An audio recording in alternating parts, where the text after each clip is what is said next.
Hello friend, good morning, જય શ્રી કૃષ્ણ. કેમ છો બધા મજામાં છો ને? તો બધાએ મજામાં જ રહેવાનું છે અને મજામાં જ રહો એવી શુભેચ્છાઓ આપું છું. તો આજે આપણે કયા સ્થળની મુલાકાત લીધી છે એ વ્લોગમાં તમે આગળ જોશો ને તો જ તમને ખબર પડશે. મસ્ત મજાનું મંદિર છે અને મસ્ત મજાનું સ્થળ છે, ખરેખર જોવાલાયક છે. તો એક વખત જરૂરથી મુલાકાત લેજો. અને મસ્ત મજાનું માતાજીનું એવું સરસ નામ છે ને, એક છે વરુડીમાં અને એક છે, 3 માતાજી એક સાથે બિરાજે છે. તો અમારાથી બની શક્યું છે એટલું અમે ત્યાંનું શૂટિંગ કર્યું છે. તો તમે પ્લીઝ વ્લોગ જોજો તો તમને ખબર પડશે. બહુ સરસ મંદિર છે અને બહુ સરસ મજાનું સ્થળ છે. તો હાલો આપણે આગળ જોઈએ. તો ચાલો, હમણાં વાત કરી ને એમ આપણે જઈએ છીએ ફાઇનલ વરુડી માતાજીના મંદિર તરફ. તો અમે નાના હતા ને ત્યારે ઘણા વર્ષો પહેલા આવ્યા હતા, એ વનભોજન કરવા ત્યારે જાતા. એ સિસ્ટમ હતી ઓલો છકડો રિક્ષામાં, હો, અને એ મજા કોઈ અલગ હતી. ખરેખર જ નાનપણની મજા. અને આઠ અમને લઈ આવતા. કાલાવડથી આગળ આવેલું છે અને આપણે જામનગર જતા રસ્તામાં આવે છે આ મંદિર. આ એનો રસ્તો છે ને રોડ ઉપરથી એકદમ નજીક, એટલે 4 કિલોમીટર જેટલું જ થાય છે. બરોબર. તો હાલો આપણે અહીંયા માતાજીનું મંદિર આવી ગયું છે. એરિયા મોટો બધો ડેલો છે ને, એ માતાજી, હા, માતાજીના મંદિરનો આ ડેલો છે. વરુડી માતાજી મંદિર. આ શ્રી વરુડી માતાજી હે. તો એનું ગ્રાઉન્ડ છે, ઓડું મોટી જગ્યા છે. તો ત્યારે જ આવતા હશે ને વનભોજનમાં. આવી રહ્યું છે. કેટલો ટ્રાફિક અત્યારે છે. મોટું બધું ત્રિશૂળ દેખાય છે. બસ ત્યાં જ સામે મંદિર છે. જો આ ધજા ફરકે છે, આ નહીં, પાછળ આ ઝાડવામાં ધજા છે ને, જો ટ્યુબલાઇટની ઉપર દેખાય.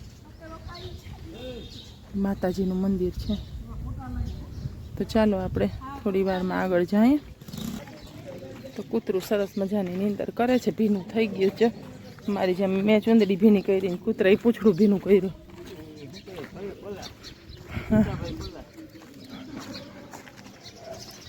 અહીંયા બૂટ ચંપલ કાઢી નાખવાના છે. આવું બધાને બતાવું. હા, હો, હા, આપણે ક્યાં કાંઈ આ જો માનતા હોય ને બધા એના ફોટા અહીંયા છે. થાકી ગઈ, જોશથી નથી બોલાતું, હવે થાક લઈ ગયો ને.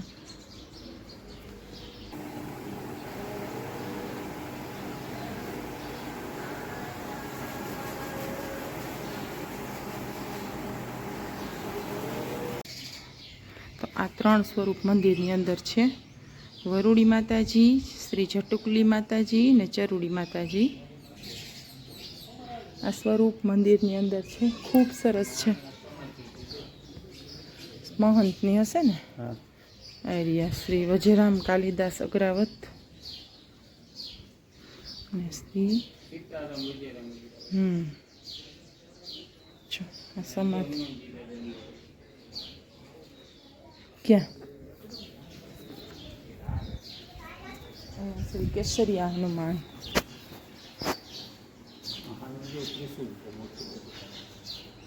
આ કેસરિયા હનુમાન છે. ખૂબ સરસ. કેટલું મોટું ત્રિશૂળ ને ઘંટા. મોટું બધું ત્રિશૂળ છે, ઘંટા છે, અને આવી સરસ મંદિરની શોભા છે. ખૂબ સરસ મંદિર છે. હે, હા, અમે વનભોજન કરવા આવતા નાના હતા ને. બહુ પગ બળે છે.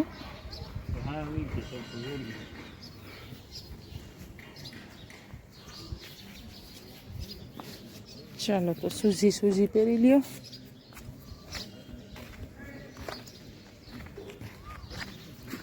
એ ભગવાન, ચાલો આ શૂઝ પહેરે છે. હવે કંઈક ચોટી ગયું તો ઉખેડે છે. શું ઉખેડ્યું?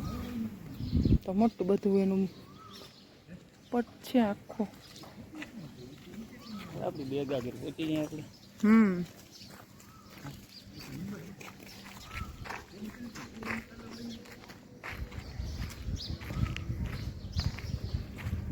વારે વાહ એટલું સરસ લખ્યું છે. જો ઝાડ ઓક્સિજનને બદલે વાઈફાઈ આપતું હોત તો દરેક માણસ એક ઝાડ જરૂર લગાવત. તો સાચી વાત છે, આપણે આપણી જિંદગીમાં એક ઝાડ વાવવું જોઈએ. તો મેં મારી જિંદગીમાં 2 થી 3 ઝાડ વાવ્યા છે.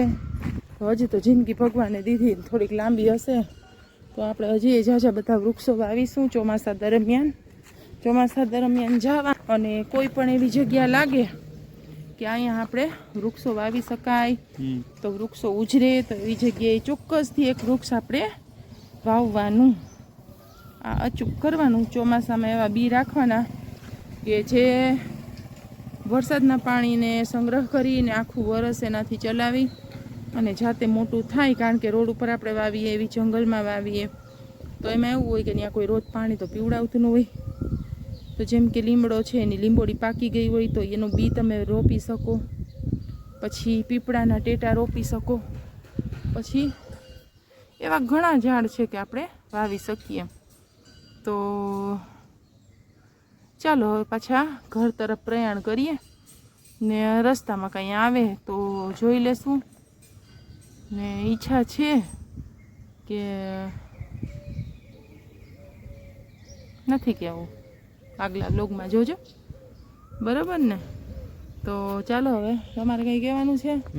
આપણે આગળનું સ્થળ બતાવવાનું છે. હવે બતાવવાનું છે? મેં તો કીધું કે હું કહીશ નહીં ક્યાં જવાના. આપણે એ સ્થળ બતાવવાનું છે, નામ ખબર નથી અમને. ત્યાં જાય પછી ખબર પડે. તો હવે કાલનો વ્લોગ તમે જોઈ લેજો, તમને પણ ખબર પડી જશે નામ શું છે ને કઈ જગ્યાએ. ના રસ્તા માલુમ ના તેરા નામ પતા માલુમ. હા. તો ચાલો હવે આજનો વ્લોગ અહીંયા એન્ડ કરીએ છીએ. તો મળીશું પાછા નવા બ્લોગ સાથે. તો આવજો. અને હજી એકવાર તમને મસ્ત મજાના ધજાના દર્શન કર અને આપણે બ્લોગ એન્ડ કરીએ અહીંયા.